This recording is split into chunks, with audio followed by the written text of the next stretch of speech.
Halo, Assalamualaikum warahmatullahi wabarakatuh. Bagaimana keadaan kalian hari ini? Semoga kalian semua dalam keadaan sehat dan baik-baik saja, dan siap untuk mengikuti pembelajaran kita kali ini.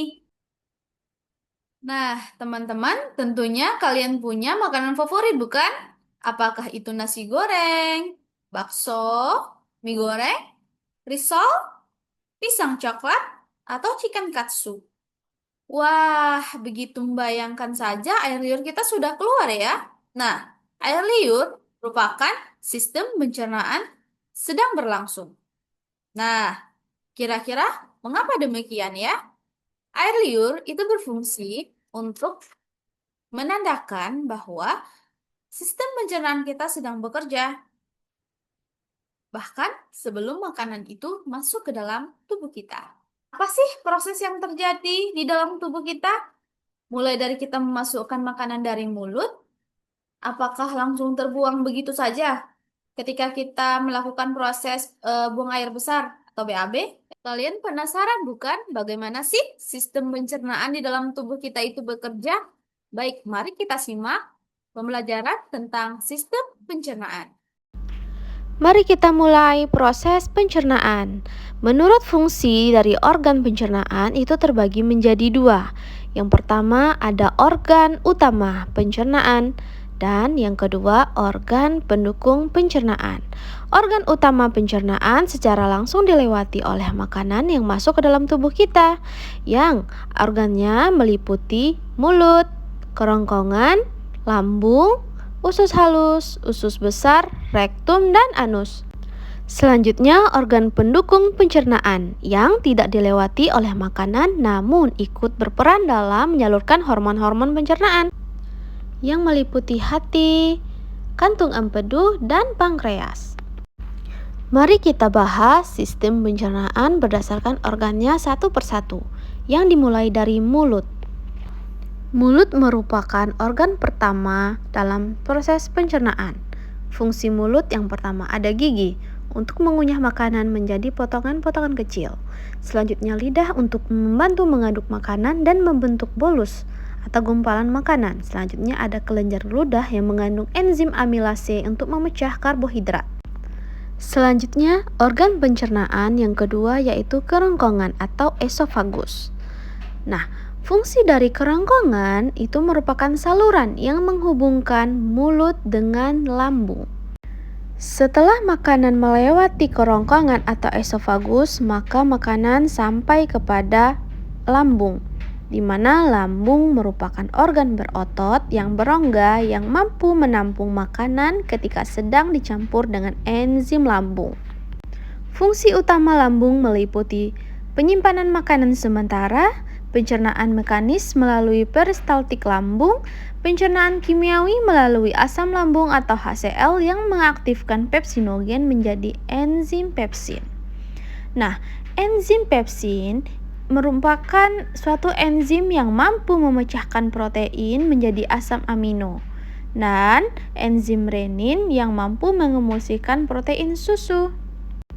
Setelah makanan diolah di lambung, selanjutnya makanan akan menuju usus halus, di mana pada usus halus ini terdiri dari 3 bagian, yaitu duodenum, di mana usus halus di duodenum ini merupakan bagian pertama usus halus di mana sebagian besar pencernaan kimiawinya terjadi.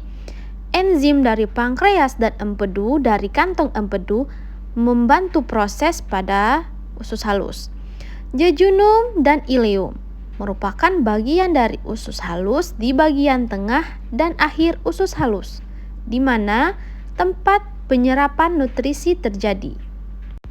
Organ selanjutnya dalam pencernaan yaitu usus besar, di mana usus besar merupakan saluran setelah usus halus dan meluas ke saluran anus, yang merupakan tempat sisa makanan keluar dari tubuh.